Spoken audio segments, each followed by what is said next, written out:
Toplo dobrodošli v Šparovi spletni seriji ABC peke z družmi z Anito Šumer. Dodobra smo že zakorakali v čudovito slasten svet peke z družmi. Danes pa se bomo posvetili temu, zakaj sploh peči z njimi in zakaj je kruh z družmi boljši kruh. Le kaj je skupno pivu, vinu, kislemu zelju, repi, kavi, vanilji? Fermentacija. S fermentacijo ohranjamo in izboljšujemo marsikatera živila. Zato je ta način obdelave hrane že od nekdaj pomemben. In tudi pri peki z družmi je na delu fermentacija. Se že spomnite, kateri mikroorganizmi sodelujejo v drožeh?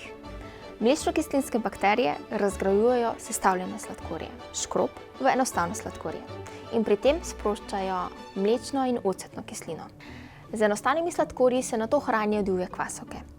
Pri tem pa proizvajajo etanol in ogljikov dioksid, zaradi katerega testo vzhaja. Žitno zrno ima v svojem ovoju naravno prisotno fitinsko kislino, ki veže nase minerale in vitamine. Pri testu, vmesenem z drožmi, pa mlečno-kislinske bakterije in divje kvasovke to fitinsko kislino deloma nevtralizirajo in potem lahko telo vsrka več hranilnih snovi. Ti mikroorganizmi sestavne dele moke tudi predelajo in predprebavijo. Zato je tako pripravljen kruh z drožmi lažje prebavljiv. Med postopkom dolge fermentacije se tudi gluten deloma razgradi. Prav tako imajo drožasti izdelki polnejši in bogatejši okus in lepo teksturo. Testo, ki ga vmesimo z drožmi, sicer vzhaja precej počasneje, a dosti učinkoviteje. Zato je tak pripravljen kruh obstojnejši in se ne drobi.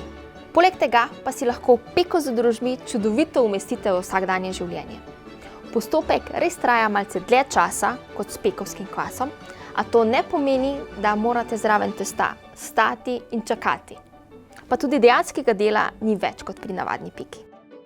Testo vzhaja, medtem ko vi spite, greste v službo ali pa počnete kaj drugega. No, tako da grem jaz zdaj v Špar po nakupih. Čau! Pa še nekaj. Peka z drožmi vas bo naučila potrpežljivosti, vztrajnosti in načrtovanja, ter da si je za dobre reči vredno vzeti čas. Splačalo se bo. Pa lep drožast pozdrav in naj druži!